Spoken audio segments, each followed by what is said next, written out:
एक तरफ रमजान के पवित्र महीने में इस्लामिक रिपब्लिक ऑफ ईरान अपनी सबसे बड़ी लड़ाई लड़ रहा है, तो दूसरी तरफ एक ऐसी तस्वीर आई है जिसमें अमेरिका के ही राष्ट्रपति डोनाल्ड ट्रंप अपने ओवल ऑफिस में पादरियों से घिरे हैं। उन्होंने ट्रंप के लिए विशेष पूजा की।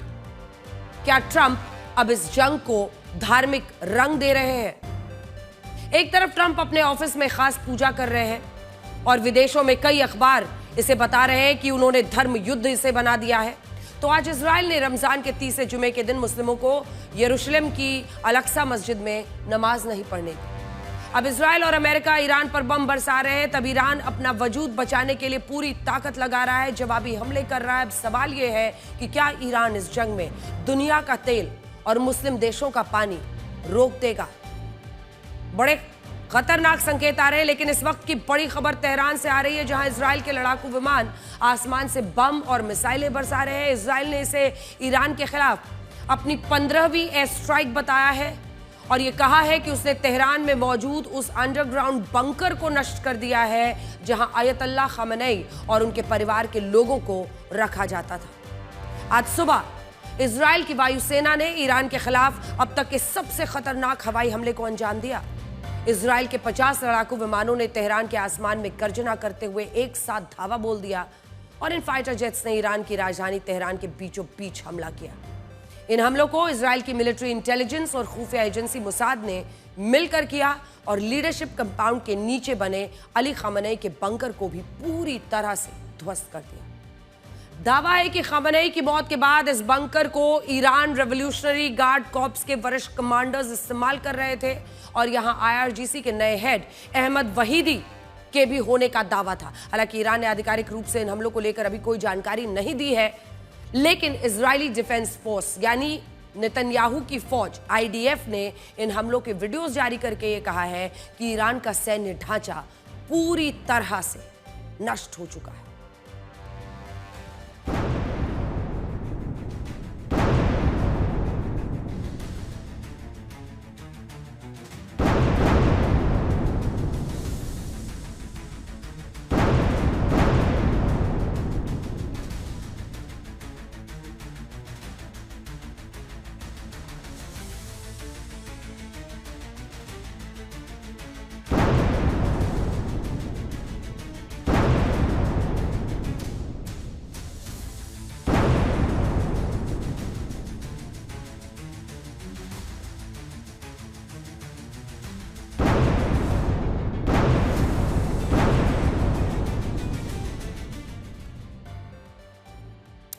इस बीच एक खबर आ रही है कि कुछ देर पहले एक्स पोस्ट जो आयतुल्लाह अली खamenei के नाम से बना हुआ है, वहां पर बाकायदा एक पोस्ट आया है जिसमें यह लिखा गया है कि अमेरिका ने बड़ी गलती कर दी। जिस वक्त दुनिया ये पूछ रही है कि आयतुल्लाह खamenei का शव कहां है, आखिर उनका जनाजा क्यों नहीं निकल रहा है, तब एक्स पर अब से कुछ देर पहले 8:36 पर खamenei के अकाउंट से एक पोस्ट लिखी गई है। सोचिए, इसमें लिखा है कि जियोनिस्ट शासन यानी इजराइल की सरकार ने एक बड़ी गलती की है और इसके परिणाम उसको भुगतने होंगे। इससे पहले खamenei की मौत के बाद 1 मार्च को भी इस अकाउंट से एक पोस्ट लिखा गया था जिसमें कुरान की आयत का जिक्र था, लेकिन आज हुआ पोस्ट बिल्कुल अलग है। इसमें इजराइल और अमेरिका को सीधी धमकी दी गई है। इससे आप ये भी समझ पाएंगे कि इस डिजिटल युग में लोग वर्चुअल रूप से हमारे आपके बीच मौजूद रह सकते हैं और अभी ईरान की सरकार शायद यही कह रही है। वो खamenei के एक्स अकाउंट से अमेरिका और इजराइल को सीधे धमकी दे रही है, लेकिन इसी के साथ बड़ी बात यह है कि बहुत सारे लोग इस पे कॉन्स्पिरेसी थ्योरी भी निकाल रहे हैं, तरह तरह की बातें कर रहे हैं सोशल मीडिया पर, क्योंकि अभी तक सोचिए, मतलब ये माना जाता है अक्सर कि 10 या 12 दिन के अंदर जनाजा निकलना जरूरी है, लेकिन अभी तक, जबकि इस युद्ध में आप देख रहे हैं इतने सारे दिन, 7 दिन बीत चुके हैं, अभी तक ना किसी ने उनका शव देखा है, ना उनका जनाजा निकला है। अब ईरान के साथ इजराइल लेबनान में भी हिजबुल्लाह के ठिकानों पर हमले कर रहा है और अब से कुछ देर पहले यह खबर आई है कि इजराइल के वित्त मंत्री बेज़लेल स्मोट्रिक के बेटे इस युद्ध में अपने देश की तरफ से लड़ते हुए मारे गए हैं और पूरे इजराइल में उन्हें हीरो बताया जा रहा है। सोचिए, क्या हमारे देश में आप ऐसी कल्पना कर सकते हैं कि नेताओं के बच्चे युद्ध में अपने देश की रक्षा करने के लिए जंग लड़ेंगे?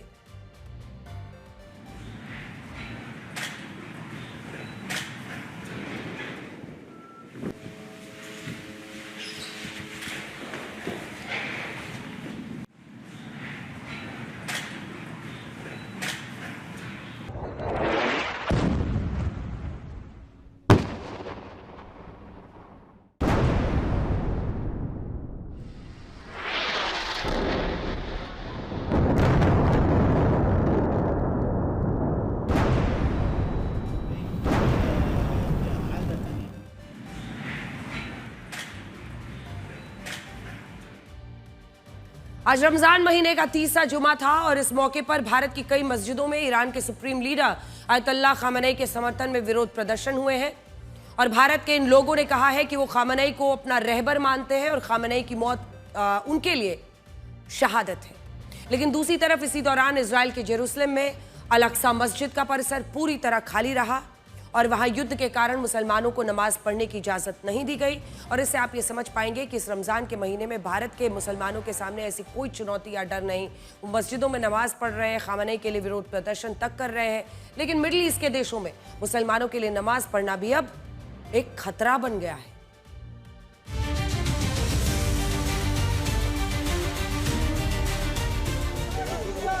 जिंदाबाद जिंदाबाद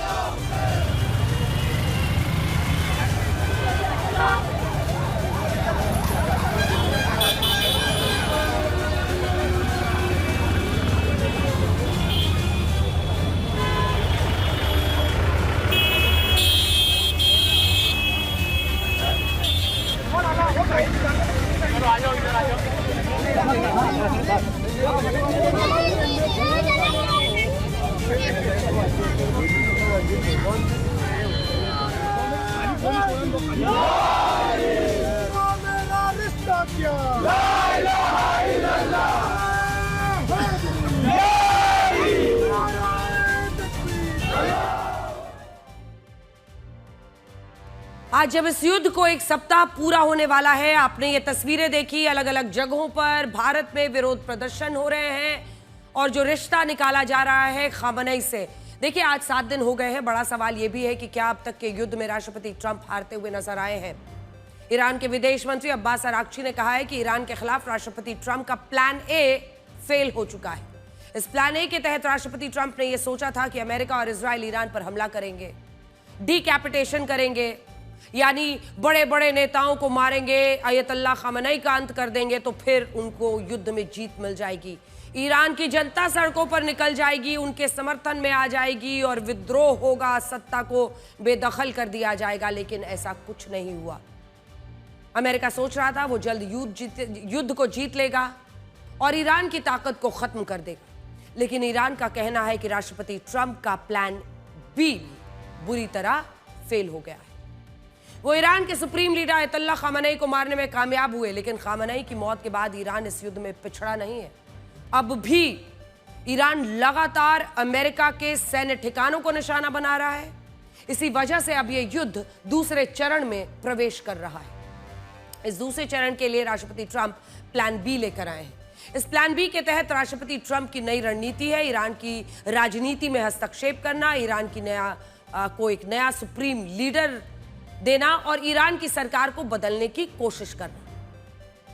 राष्ट्रपति ट्रंप ने कहा भी है कि ईरान के नए सुप्रीम लीडर के चुनाव में उन्हें भी शामिल किया जाए। लेकिन ईरान ने कहा है कि राष्ट्रपति ट्रंप जैसे अपने प्लान ए में फेल हुए, वैसे ही वो अपने प्लान बी में भी फेल होंगे और ईरान के नए सुप्रीम लीडर के चुनाव में अमेरिका को दखल देने से रोका जाएगा। यहां आपको यह भी देखना चाहिए कि अब तक चले इस युद्ध के विनर्स और लूजर्स कौन कौन है, यानी विजेता कौन और हारने वाला कौन। अगर विनर्स की बात करें तो इसमें सबसे ऊपर इजराइल का नाम आएगा। इजराइल इस युद्ध में अपने सबसे बड़े दुश्मन देश ईरान की टॉप लीडरशिप को खत्म करने में कामयाब रहा और उसने ईरान के प्रॉक्सी हिजबुल्लाह, हमास, हूती को भी कमजोर किया। रशिया इस युद्ध का दूसरा विजेता है। वो क्यों?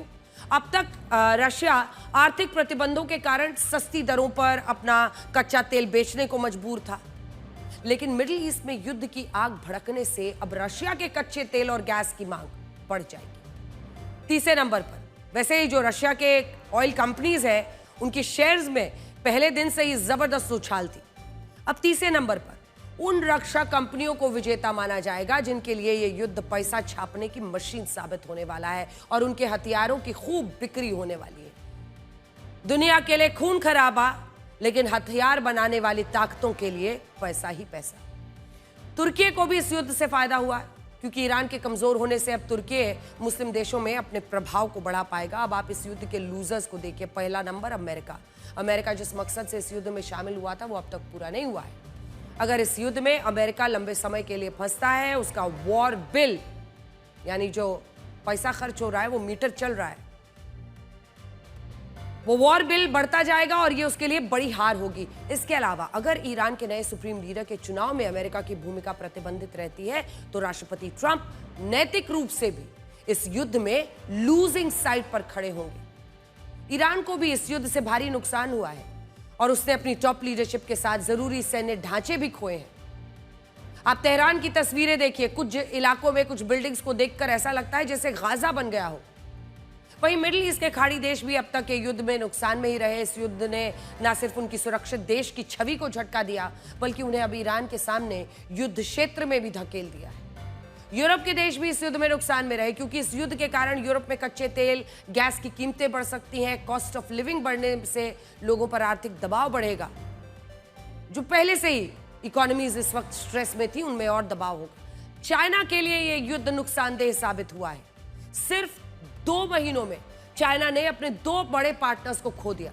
चाइना वेनेजुएला और ईरान दोनों से अपनी युआन करेंसी में तेल खरीद रहा था, लेकिन अब वो ऐसा कर ही नहीं पाएगा। और लेबनान को भी इस युद्ध से झटका लगा, क्योंकि इजराइल लेबनान में ताबड़तोड़ हमले कर रहा है और अगर हिजबुल्लाह लेबनान में खत्म होता है तो वहां एक नया राजनीतिक संकट भी दिख सकता है।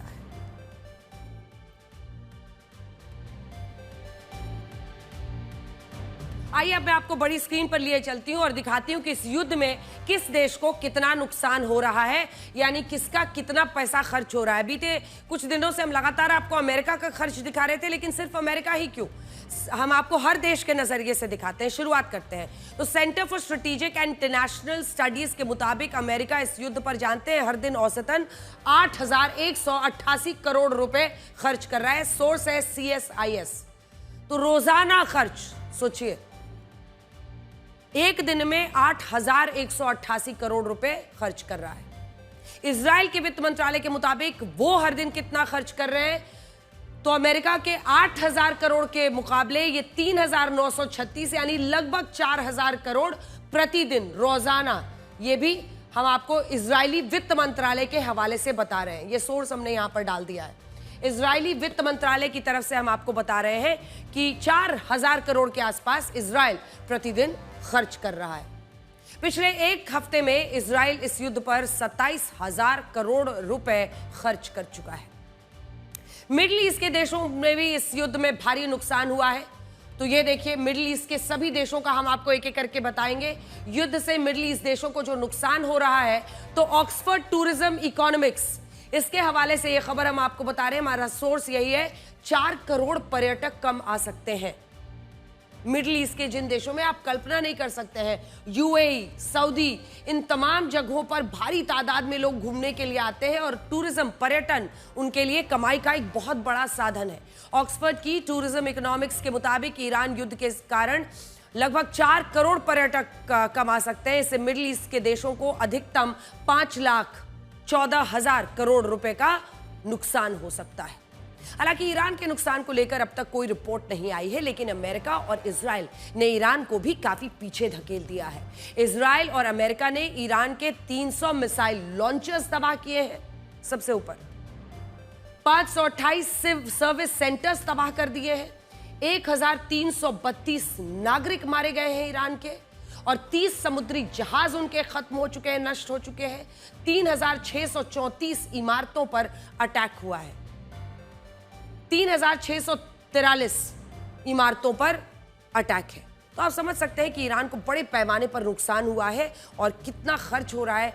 अगर आप देखिए तो 528 कमर्शियल और सर्विस सेंटर्स तबाह हैं, 3,643 नागरिक ढांचों और रिहायशी इमारतों पर हमला। आप समझ रहे हैं कितना नुकसान हुआ है और कैसे ईरान इसकी कब तक भरपाई कर पाएगा। और वहीं सुप्रीम लीडर अयतुल्लाह खamenei की मौत सबसे बड़ा झटका है।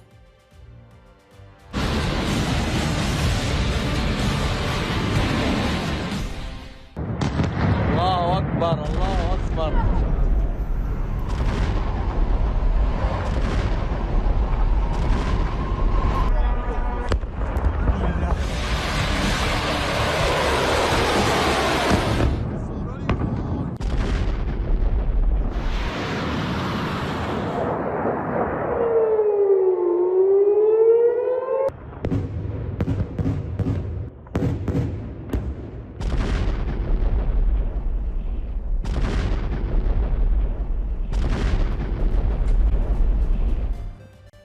अगर आप ऐसा सोच रहे हैं कि ये युद्ध अगले 1 या 2 सप्ताह में खत्म हो सकता है, तो शायद मौजूदा हालात में ऐसा मुमकिन नहीं दिख रहा है। ईरान की इस्लामिक रेवोल्यूशनरी गार्ड कॉर्प्स के प्रवक्ता अली मोहम्मद नैनी ने कहा है कि ईरान लंबे समय तक चलने वाले युद्ध के लिए पूरी तरह से तैयार है। डोनाल्ड ट्रंप कह चुके हैं 4 सप्ताह, और ये अब कह रहे हैं कि ये चेतावनी भी उन्होंने दी है कि आने वाले दिनों में ईरान अपने दुश्मनों पर और ज्यादा हमले करेगा और ऐसे नए हथियार इस्तेमाल करेगा जिन्हें अभी तक इस युद्ध में बड़े पैमाने पर इस्तेमाल नहीं किया गया है। ये धमकी ऐसे वक्त में आई है जब इजराइल पहले से ईरान पर यह आरोप लगा रहा है कि वो इस युद्ध में क्लस्टर बॉम्ब्स का इस्तेमाल कर रहा है। इजराइल के मुताबिक ईरान ने उस पर ऐसी बैलिस्टिक मिसाइलें दागी हैं जिनमें क्लस्टर बॉम्ब्स लगे हुए हैं। तो आप सोचिए कि किस तरह से वो हमला कर रहा है। क्लस्टर बॉम्ब को एक एरिया वेपन भी कहते हैं, जिनमें एक साथ विस्फोट नहीं होता। इसकी जगह मिसाइलें नीचे गिरते समय खुलती हैं और इसी दौरान क्लस्टर बॉम्ब के कई टुकड़े हो जाते हैं और ये टुकड़े अलग अलग जगहों पर फैलकर एक बड़े क्षेत्र में धमाका करते हैं। इसे एक ही हमले में ज्यादा से ज्यादा नुकसान और तबाही होती है और क्लस्टर बॉम्ब के इस्तेमाल से आम लोगों की मौत का खतरा बढ़ जाता है। अभी ईरान के पास कुल 3 मिसाइलें ऐसी हैं जिनमें वो क्लस्टर बॉम्ब्स को दाग सकता है। इनमें जुल्फाघार मिसाइल की मारक क्षमता 700 किलोमीटर, कद्र मिसाइल की मारक क्षमता 1500 किलोमीटर और खुर्रम शहर मिसाइल की मारक क्षमता है 2000 किलोमीटर। ये तीनों मिसाइलें एक बार में 80 छोटे छोटे क्लस्टर बॉम्ब्स को लेकर जा सकती हैं, जिसका मतलब यह है कि एक क्लस्टर बॉम्ब से एक बार में 80 धमाके। और सोचिए, अभी ईरान यही कर रहा है। इजराइल का यह भी आरोप है कि ईरान अपने दम पर ऐसे क्लस्टर बॉम्ब्स का इस्तेमाल करने में सक्षम ही नहीं है। हो सकता है रशिया, चाइना में से कोई उसकी मदद कर रहा है और अभी कुछ लोग इसे पोएटिक जस्टिस भी कह रहे हैं। पोएटिक जस्टिस का मतलब होता है जैसा बोगे वैसा काटोगे। अमेरिका ने रशिया के खिलाफ युद्ध में यूक्रेन की काफी मदद की। Centre for strategic and international studies का कहना है कि अमेरिका ने यूक्रेन को जर्मनी के रास्ते क्लस्टर बॉम्ब्स भेजे। इससे युद्ध में रशिया का काफी भारी नुकसान हुआ। अगर यूक्रेन युद्ध में रशिया के सैनिक ज्यादा मारे गए तो इसका कारण यही था कि अमेरिका ने यूक्रेन को क्लस्टर बॉम्ब्स दिए थे। लेकिन आज वक्त का पहिया ऐसा घूमा कि जब यही अमेरिका ईरान के खिलाफ युद्ध लड़ रहा है तो इसी रशिया पर यह आरोप लग रहे हैं कि वो ईरान को क्लस्टर बॉम्ब्स दे रहा है। दुनिया इसे पोएटिक जस्टिस कह रही है। ईरान कह रहा है कि अभी तक तो उसने सिर्फ ट्रेलर दिखाया है, आने वाले दिनों में वो ऐसे हथियार इस्तेमाल करेगा जिन्हें आज तक किसी ने नहीं देखा। दूसरी तरफ अमेरिका यह भी ऐलान कर रहा है कि वो इस युद्ध में ग्रेविटी बॉम्ब्स का इस्तेमाल कर सकता है। अमेरिका ने 500, 1000, 1500 पाउंड के ग्रेविटी बॉम्ब्स मिडिल ईस्ट के देशों के लिए रवाना कर दिए हैं। ग्रेविटी बॉम्ब्स को स्मार्ट बॉम्ब्स भी कहा जाता है। ये बॉम्ब किसी मिसाइल या ड्रोन से नहीं दागे जाते, इसकी जगह इन्हें सीधे लड़ाकू विमान से गिरा दिया जाता है। और क्योंकि ग्रेविटी की वजह से ये बॉम्ब सीधे जमीन की ओर गिरते हैं, इसलिए इन्हें ग्रेविटी बॉम्ब्स कहा जाता है। अगर अमेरिका ईरान पर 1500 पाउंड का ग्रेविटी बॉम्ब गिराता है तो इससे एक बार में 2 फुटबॉल स्टेडियम के बराबर जगह को नष्ट किया जा सकता है। एक बार में 2 फुटबॉल स्टेडियम के बराबर की जमीन। अमेरिका इन ग्रेविटी बॉम्ब्स का इस्तेमाल इसलिए करना चाहता है क्योंकि मिसाइलों के मुकाबले ग्रेविटी बॉम्ब से हमला करने का खर्च कम है। दूसरा, नुकसान ज्यादा है। दूसरा, अमेरिका को लगता है कि जब तक वो ईरान में घुसकर सीधे बमबारी नहीं करेगा तब तक वो ईरान के मनोबल को तोड़ नहीं पाएगा। और उसको लग रहा है कि ये ग्रेविटी बॉम्ब्स फाइनली उसके लिए निर्णायक साबित हो सकते हैं। अंग्रेजी में इस रणनीति को शॉक एंड ऑ भी कहा जाता है। इसका मतलब होता है दुश्मन पर इतनी तेज और भारी सैन्य शक्ति से हमला करना कि वो डर जाए, उसका मनोबल टूट जाए। शॉक एंड ऑ। और अमेरिका ने साल 2003 के इराक युद्ध में भी यही रणनीति अपनाई थी और अब वो ईरान के खिलाफ भी इसी रणनीति को अपनाते हुए दिखाई दे रहा है। ये युद्ध पारंपरिक युद्धों से अलग है क्योंकि इसमें सेनाएं आमने सामने नहीं है। अब तक जितने भी युद्ध लड़े गए उनमें सेनाओं का मुकाबला होता था, लेकिन ये पहला ऐसा मॉडर्न वॉर है जो पूरी तरह मिसाइलों और ड्रोन से लड़ा जा रहा है। इनमें भी कॉपी पेस्ट वाले ड्रोन्स की कहानी आपके होश उड़ा देगी। क्या आप इस बात पर यकीन करेंगे कि ईरान अपने जिन आत्मघाती ड्रोन से इस वक्त मिडिल ईस्ट के देशों पर हमले कर रहा है, वो ड्रोन्स उसने अमेरिका के ड्रोन्स को कॉपी करके बनाए हैं। जबकि अमेरिका जिन ड्रोन से ईरान पर हमले कर रहा है, वो ड्रोन्स उसने ईरान के ड्रोन्स को कॉपी करके बनाए हैं। ये पूरी कहानी साल 2011 से शुरू होती है। उस वक्त अमेरिका की सेना अफगानिस्तान में आतंकवाद के खिलाफ युद्ध लड़ रही थी और इसी दौरान अमेरिका का एक जासूसी ड्रोन गायब हो गया था जिसका नाम था RQ-170 सेंटिनल। कुछ वक्त बाद अमेरिका के इसी ड्रोन को ईरान के एक सरकारी टीवी पर दिखाया गया और इससे इस बात की पुष्टि हुई कि अमेरिकी ड्रोन ईरान के कब्जे में है। आप इन तस्वीरों में देख सकते हैं कि उस वक्त ईरान ने अपने टीवी पर इस ड्रोन को दिखाते हुए काफी लंबी प्रेस कॉन्फ्रेंस की थी बाकायदा।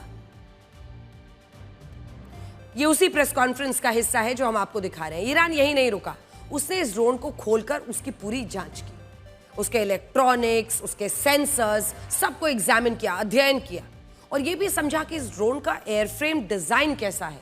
जब ईरान को लगा कि वो इस अमेरिकी ड्रोन की तकनीक को कॉपी करके ऐसा ही अपना खुद का ड्रोन बना सकता है, उसने यही रणनीति अपनाई। पहले उसने शाहिद 171 ड्रोन बनाया, फिर सैगेह ड्रोन बनाया, इसके बाद शाहिद 136 ड्रोन बनाया, जिसे आत्मघाती ड्रोन या कामिकाजे ड्रोन्स भी कहते हैं। आज ईरान इन्हीं शाहिद 136 ड्रोन से मिडिल ईस्ट के मुस्लिम देशों पर हमला कर रहा है, जिनकी लागत 40 लाख रुपए से भी कम है। अब ईरान ने अमेरिकी ड्रोन को कॉपी करके अपना ड्रोन बनाया, तो अमेरिका ने भी उसके साथ ऐसा ही करने का फैसला किया। अमेरिका की टास्क फोर्स स्कॉर्पियन स्ट्राइक ने ईरान के शाहिद 136 ड्रोन को अपने कब्जे में लिया। ईरान की तरह अमेरिका ने भी उसके इन ड्रोन्स की पूरी तकनीक को समझा, कॉपी करके अपना खुद का ऐसा ही ड्रोन बना लिया। अमेरिका ने इन ड्रोन्स को लूकस ड्रोन कहा गया, जिसका मतलब होता है low cost uncrewed combat attack system, लूकस। आज अमेरिका की सेंट्रल कमांड ईरान के शाहिद ड्रोन्स को कॉपी करके बनाए गए लूकस ड्रोन्स को उसके खिलाफ इस्तेमाल कर रही है, जबकि ईरान भी अमेरिका के ड्रोन्स को कॉपी करके बनाए गए शाहिद ड्रोन्स का इस्तेमाल करके सैन्य ठिकानों को निशाना बनाने के लिए कर रहा है। और इससे आप ये समझ पाएंगे कि अब युद्ध भी चोरी की हुई तकनीक के सहारे एक दूसरे से लड़े जाने लगी है।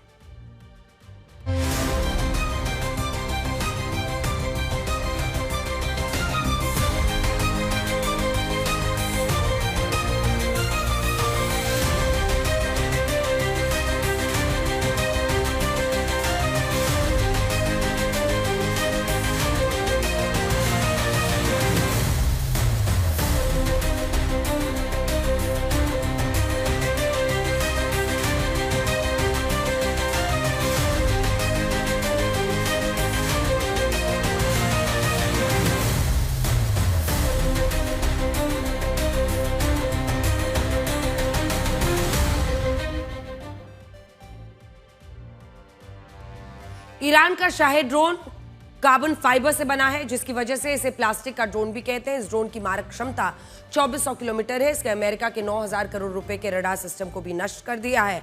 वैसे इस युद्ध में वही पीछे रहेगा जिसकी मिसाइलें और ड्रोन सबसे पहले खत्म होंगे, और ये बात ईरान समझ में आ चुकी है। ईरान के मिसाइल हमलों में 90% की कमी आई, जबकि ड्रोन हमलों में 83% की कमी आई है।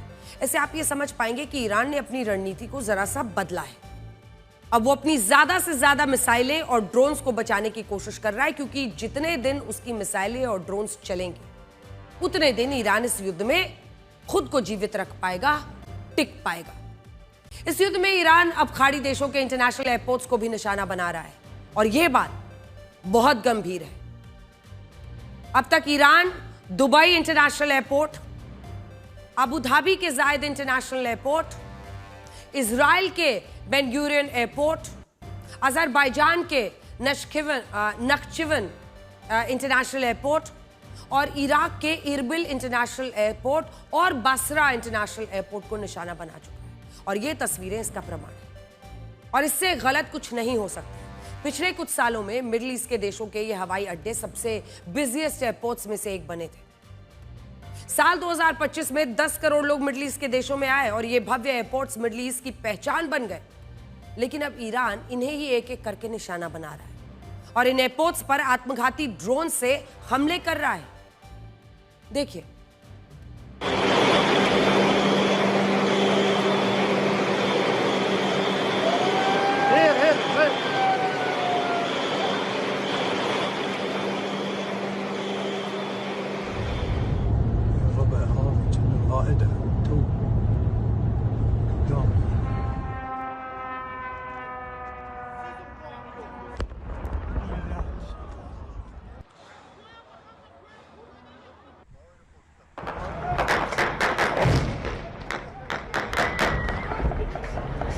tranquillo, mojo.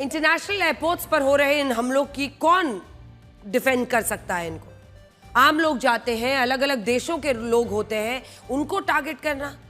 इन एयरपोर्ट्स के बाद ईरान खाड़ी देशों की ऑयल रिफाइनरीज को निशाना बना रहा है। आज भी ईरान ने बहरीन की सबसे बड़ी तेल रिफाइनरी बैपको एनर्जीज पर मिसाइल अटैक किया, जिसकी वजह से इस रिफाइनरी में आग लग गई। और ऐसा नहीं है कि ईरान बिना कारण के इन ऑयल रिफाइनरीज पर हमले कर रहा है। ईरान जानता है कि इन खाड़ी देशों ने अमेरिका के साथ पेट्रो डॉलर की डील की है, जिसके तहत अमेरिका इन देशों को सुरक्षा की गारंटी देता है और बदले में ये देश अपना कच्चा तेल डॉलर में बेचते हैं। अब ईरान के हमलों के बाद बड़ा सवाल यह है कि जब अमेरिका इन खाड़ी देशों की ऑयल रिफाइनरीज की रक्षा ही नहीं कर पा रहा, तो ये देश उसका तेल डॉलर में क्यों बेचेंगे? यानी ईरान जो है वो बहुत चालाकी से अपने टारगेट्स इस वक्त ढूंढ रहा है। आज ईरान के कुवैत में अली अल सलेम एयरबेस पर भी हमला किया, जिसके बाद वहां आग की लपटें और धुएं का भारी गुबार दिखा। ये एयरबेस कुवैत की वायुसेना के साथ अमेरिका के लिए भी महत्वपूर्ण रणनीतिक ठिकाना है। और सोचिए, जब अमेरिका अपने ठिकाने ईरान से नहीं बचा पा रहा, तो वो इन देशों की सुरक्षा कैसे करेगा? एक तरफ ईरान कहर बरपा रहा है, दूसरी तरफ इजराइल ने भी लेबनान में ईरान के प्रॉक्सी हिजबुल्लाह के खिलाफ एक निर्णायक युद्ध छेड़ दिया है। इजराइल की सेना ने बेरूत में हिजबुल्लाह के कमांड सेंटर, हथियारों के गोदामों को तबाह कर दिया। रात भर में बेरूत के अलग अलग इलाकों में 26 बार हमले किए गए हैं। ये वहीं की तस्वीरें आप देख रहे हैं। इन इलाकों पर हिजबुल्लाह का नियंत्रण माना जाता था। ये दक्षिणी लेबनान का हिस्सा था और इजराइल द्वारा जारी किए गए वीडियो में कई इमारतों में जोरदार धमाके, आग की लपटें दिखाई दे रही हैं। लेबनान की जो बेका घाटी है, वहां पर इजराइल ने हवाई हमले किए और इजरायली सेना ने पहले ही इस इलाके के लोगों के लिए इवैक्यूएशन वार्निंग्स भी जारी कर दी थी। इजराइल ने बाकायदा वहां ऐलान किया था, हम हमले करने वाले हैं, इजराइल का आप यहां से जाइए। इजराइल का कहना है कि वो इन ठिकानों को निशाना बना रहा है जहां हिजबुल्लाह के हथियार या फिर सैन्य ठिकाने मौजूद हैं। इसके अलावा इजराइल की सेना ने एक बड़ी कार्रवाई करते हुए ईरान के 6 बैलिस्टिक मिसाइल लॉन्चर्स को हवाई हमलों में नष्ट कर दिया। ये सभी लॉन्चर्स पूरी तरह तैयार थे। इनमें इजराइल पर हमला होने वाला था। आईडीएफ ने कहा कि मिसाइलें दागे जाने से कुछ ही मिनट पहले इजरायली लड़ाकू विमानों ने इन ठिकानों पर हमला किया और उन्हें खत्म कर दिया। दूसरी तरफ अमेरिका ने ईरान के 30 से ज्यादा युद्धपोत समुद्र में डुबो दिए। ये एक बड़ा लॉस है ईरान के लिए। एक बयान में अमेरिका ने कहा कि इस युद्ध में ईरान की नेवी को भारी नुकसान पहुंचा है। 30 से ज्यादा जहाज नष्ट कर दिए गए हैं, जिनमें ईरान का एक आधुनिक ड्रोन शिप भी शामिल है। कहा जा रहा है कि अमेरिकी हमले के बाद इस जहाज में भीषण आग लगी, पूरी तरह सब कुछ जलकर खाक हो गया। अमेरिका की सेना लगातार ईरान के ठिकानों को तबाह कर रही है, ताकि आने वाले समय में अमेरिका ईरान पर अपनी पूरी ताकत का इस्तेमाल कर सके और ईरान बिल्कुल भी मुकाबला करने के लायक ही न रहे।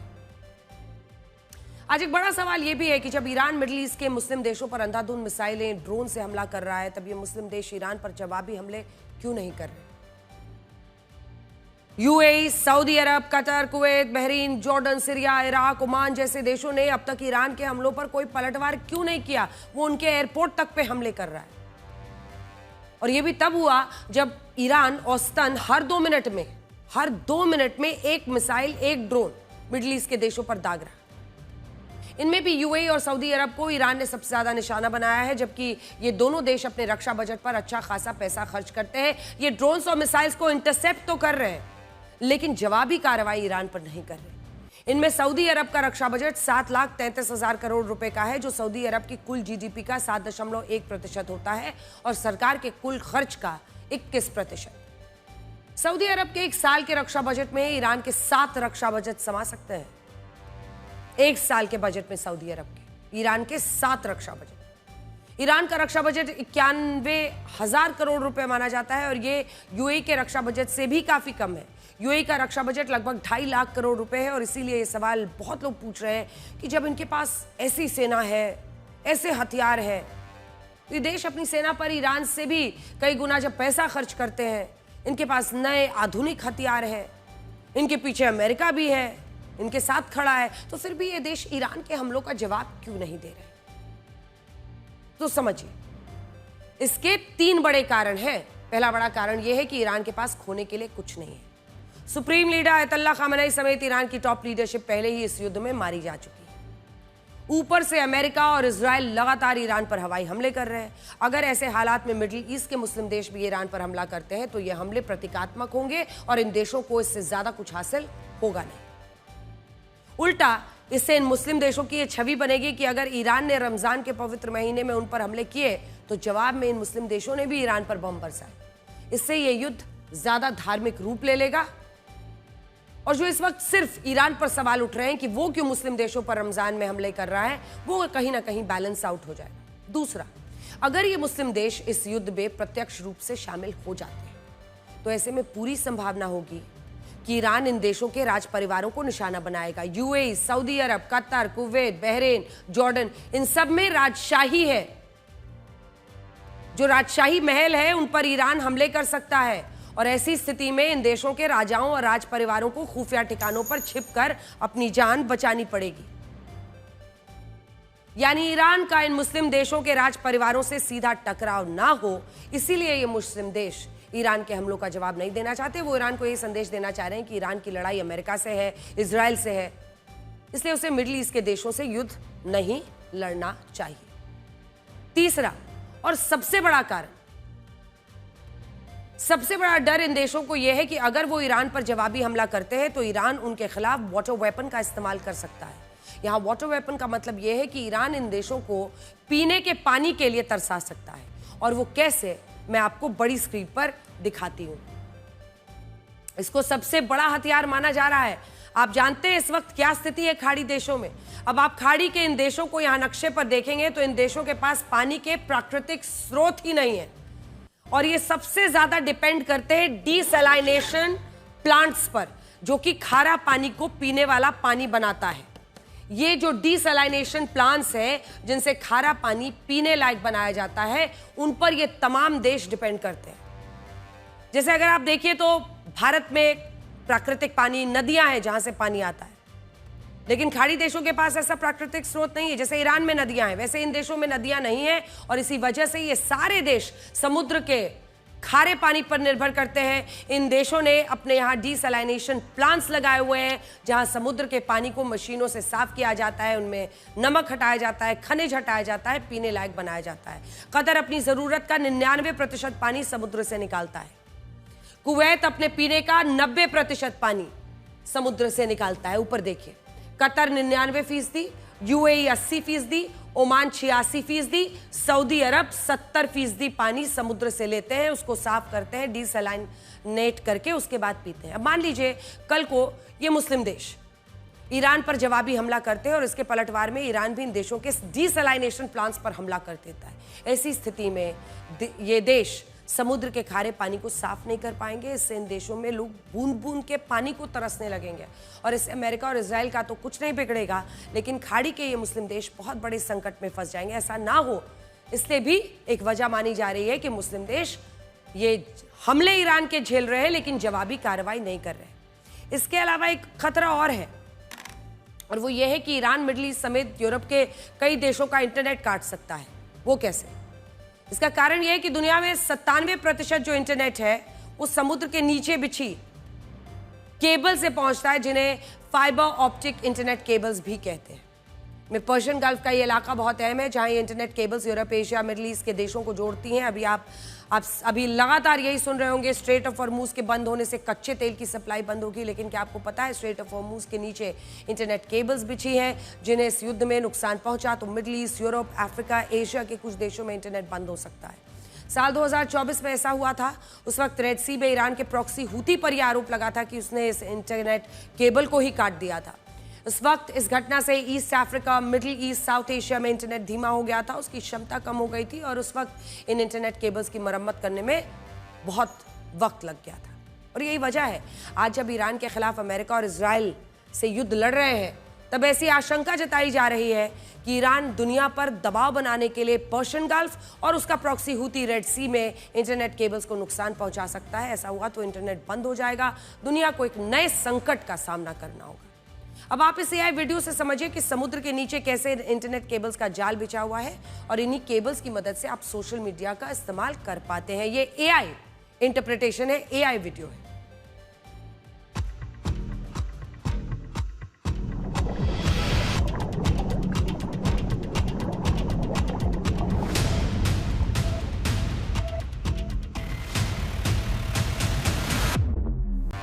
जिस वक्त इस युद्ध के कारण पूरी दुनिया में अस्थिरता और अनिश्चितता का माहौल है, तब खुद को धर्मनिरपेक्ष का चैंपियन बताने वाला अमेरिका, वहां क्या हो रहा है उसकी विवेचना करना भी आज बहुत जरूरी है।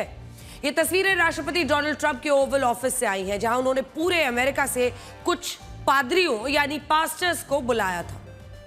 इन पादरियों ने राष्ट्रपति ट्रंप के चारों तरफ खड़े होकर उनके सिर और कंधे पर हाथ रखकर उनके लिए शक्ति और सुरक्षा की प्रार्थना की। इसका नेतृत्व मुख्य पादरी टॉम मलिन्स ने किया और ये कहा कि ओवल ऑफिस में इकट्ठा हुए सभी पादरी ये प्रार्थना करते हैं कि राष्ट्रपति ट्रंप को ईरान के खिलाफ युद्ध में सीधे स्वर्ग से मार्गदर्शन मिले और ईसा मसीह इस मुश्किल वक्त में उनका साथ दे। और इसी दौरान इन पादरियों ने ईरान के खिलाफ युद्ध लड़ रहे अमेरिकी सैनिकों की रक्षा के लिए भी प्रार्थना की। और ये सब कुछ उस अमेरिका में हुआ जिसे अब तक दुनिया की वर्ल्ड्स मोस्ट सेक्युलर कंट्री कहा जाता है। देखिए, We are honored to come before your presence today, lifting up the arms of our president. We pray for your continued blessing and favor to rest upon him. We pray for wisdom from heaven to flood his heart, his mind, and Lord, you will guide him in these challenging times that we're facing today. I pray for your grace and your protection over him. I pray for your grace and protection over our troops and all of our men and women serving in our armed forces. And Father, we just pray you'll continue to give our president the strength that he needs to lead our great nation as we come back to one nation under God, indivisible, with liberty and justice for all. We pray your heavenly blessing upon him in Jesus' name. Amen. अब कल्पना कीजिए अगर यही चीज किसी और देश में होती तो उस देश के लिए क्या कहा जाता? उसे धार्मिक रूप से कट्टर मान लिया जाता। किसी मुस्लिम देश में अगर इस तरह की प्रार्थनाएं वहां का राष्ट्राध्यक्ष करे मौलवियों के साथ तो कट्टर कहलाता। हिंदू देश, भारत जैसे देश में अगर ये हो जाता तो विपक्ष के तमाम नेता खड़े हो जाते कि भाई ये क्या कर रहे हैं। उसकी धर्मनिरपेक्षता पर सवाल खड़े होते जो भी देश यहां पर ऐसा करता तो। लेकिन यहां अमेरिका पर सवाल उठाने वाला कोई नहीं। विरोधाभास तो यह है कि राष्ट्रपति ट्रंप ने ईरान पर धार्मिक कट्टरवाद को फैलाने का आरोप लगाया और अब वो खुद ईरान के खिलाफ इस युद्ध में पादरियों से अपने लिए प्रार्थना करवा रहे हैं। और ये कहा जा रहा है कि ईरान से युद्ध लड़ने के लिए ट्रंप को खुद ईसा मसीह ने चुना है। The guardian, the New York post और यहां तक कि अल जजीरा ने अपनी रिपोर्ट में बताया है कि राष्ट्रपति ट्रंप इस युद्ध को धर्म युद्ध बनाना चाहते हैं। मिलिट्री रिलीजियस फ्रीडम फाउंडेशन का दावा है कि जिन सैनिकों को अमेरिका ईरान के खिलाफ युद्ध लड़ने भेज रहा है उन्हें यह कहा जा रहा है कि यह युद्ध आर्मागेडोन का हिस्सा है।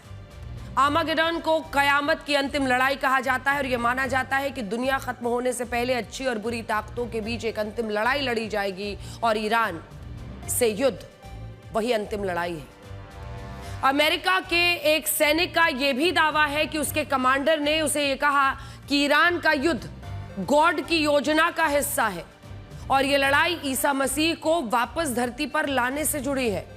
और इन अमेरिकी सैनिकों को यह भी बताया जा रहा है कि ईसा मसीह ने दुनिया खत्म होने से पहले अंतिम लड़ाई के लिए खुद राष्ट्रपति ट्रंप को चुना है और यह एक धार्मिक युद्ध है।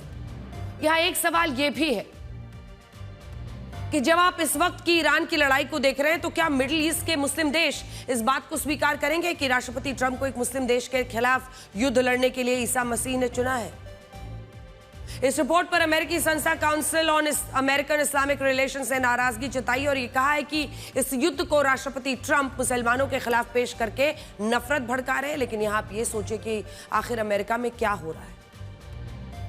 क्या वाकई इसे एक धर्म युद्ध का रंग दिया जा रहा है? क्या जानबूझकर यह किया जा रहा है जाकि धार्मिक रूप से जो लोग झुके हुए हैं वो राष्ट्रपति ट्रंप के खिलाफ इस वक्त ना हो? क्योंकि वहां पर एक आवाज ये भी उठ रही है कि ये युद्ध आखिर कब तक अमेरिका को इस युद्ध में झोंकेंगे डोनाल्ड ट्रंप। राष्ट्रपति ट्रंप कभी कहते हैं कि वो ये युद्ध ईरान की जनता को इंसाफ दिलाने के लिए लड़ रहे हैं, कभी कहते हैं वो ये युद्ध ईरान में रिजीम चेंज के लिए लड़ रहे हैं, कभी कहते हैं ईरान के न्यूक्लियर प्रोग्राम को खत्म करने के लिए युद्ध लड़ा जा रहा है और अब उन पर यह आरोप लग रहा है कि वो इस युद्ध को धर्म युद्ध मानते हैं। ब्रिटेन की डरहम यूनिवर्सिटी के प्रोफेसर जॉलियन मिशेल का आरोप है कि इस युद्ध को धर्म से इसलिए जोड़ा जा रहा है ताकि इससे लोगों का समर्थन जुटाया जा सके। प्यू रिसर्च के मुताबिक 34 करोड़ की आबादी वाले अमेरिका में 62% लोग ईसाई धर्म को मानते हैं और ईसाई धर्म और इस्लाम धर्म के बीच पहले भी कई कानूनी संघर्ष हुए, जिनमें क्रूसेड्स या क्रूस युद्ध में ईसाई और इस्लाम धर्म के लोगों के बीच मध्यकाल में यरूशलेम को लेकर जंग हुई थी। और अब राष्ट्रपति ट्रंप वैसा ही युद्ध एक बार फिर से छेड़ना चाहते हैं। हालांकि अमेरिका के बहुत सारे लोग और नेता ईरान के खिलाफ इस युद्ध के पक्ष में नहीं हैं। आप इन तस्वीरों को देखिए जिनमें अमेरिकी संसद कैपिटल हिल में एक कमेटी की सुनवाई के दौरान एक पूर्व सैनिक का हाथ तोड़ दिया गया। इस पूर्व सैनिक का नाम है ब्रायन मैकगिनिस, जो इस बैठक में नारे लगा रहे थे और ये कह रहे थे कि अमेरिका को इजराइल के लिए युद्ध नहीं लड़ना चाहिए। लेकिन आरोप है कि इसके बाद राष्ट्रपति ट्रंप की पार्टी के सेनेटर टिम शीही और कुछ सुरक्षा कर्मियों ने इस पूर्व सैनिक के साथ हाथापाई की और इस घटना में उनका हाथ तोड़ दिया। इस युद्ध की वजह से हजारों अमेरिकी नागरिक खाड़ी देशों में फंसे हैं। अब ये लोग अपने राष्ट्रपति डोनाल्ड ट्रंप से काफी नाराज हैं। इनका आरोप है कि इन्हें अमेरिका वापस लौटने के लिए सरकार की तरफ से कोई मदद नहीं मिल रही और यहां से निकलने के लिए उन्हें खुद ही रास्ते निकालने पड़ रहे हैं। अमेरिका के स्टेट डिपार्टमेंट ने इन लोगों से कहा है कि वो तत्काल कमर्शियल फ्लाइट्स लेकर वहां से निकल जाएं, जबकि हकीकत यह है कि ज्यादातर एयर स्पेस या तो बंद है या वहां उड़ानों पर भारी पाबंदियां हैं। अब लोगों का कहना है कि सरकार की तरफ से जो भी सूचना या अलर्ट्स मिलता है वो कम से कम एक दिन पुराना होता है। जब तक जानकारी मिलती है तब तक उस पर अमल करने का कोई फायदा नहीं होता। कुछ अमेरिकियों ने कहा कि मदद के लिए फोन करने पर अधिकारी फोन काट देते हैं, ठोस जवाब नहीं देते हैं। अब ये लोग व्हाट्सएप ग्रुप्स और दोस्तों की मदद ले रहे हैं। हालांकि जो भारतीय मूल के लोग अपने देश वापस लौट रहे हैं वो कह रहे हैं कि उन्हें सरकार से मदद मिली। इससे यहाँ आपके एक तरह से जब आप दोनों तरफ के लोगों को सुनेंगे आपको अमेरिका और भारत में ये अंतर साफ नजर आएगा। State Department not very helpful at all. Every alert that they gave and all advice that they gave was like a day at least too late. Even when it wasn't too late, it was impossible to act upon. I was stuck in transit, but the government of India and the government of UAE took very good care of us. Government ने बहुत मदद करी। किस तरीके किस तरीके tourist को उन्होंने होटल वगैरह दिया और कोई कंट्री ऐसा करेगी नहीं। State Department should not be telling you to take a commercial carrier when there is no commercial carrier. There is the state-owned Royal Jordanian Excellent Airlines. That's how we did it. And we were in the back of the bus. You know, I paid for first class tickets on United, and I paid $6,000 in the back of the bus. It's necessity. But what if people don't have that?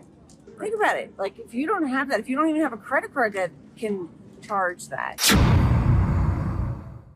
अल्लाह का शुक्र है, नरेंद्र मोदी जी ने thank you कहते हैं उनको हमारी तरफ से।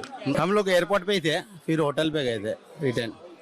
नहीं अच्छा था माहौल। तो अपनी मोदी जी के लिए थैंक यू कहता हूँ मैं, आभार है उनका बहुत। उम्रा करने के लिए गए थे हम, 24 दिन हुए हमारे को, और 2 दिन में मतलब प्रॉब्लम हमारे को खाली जिद्दा में हुई। बाकी यहाँ हमारे को मोदी जी ने बड़े सहकार से यहाँ बुलाया। तो आज के लिए ब्लैक एंड व्हाइट में इतना ही। अब आपसे हमारी अगली मुलाकात होगी कल रात 9 बजे। तब तक खुश रहिए, सुरक्षित रहिए और स्वस्थ रहिए।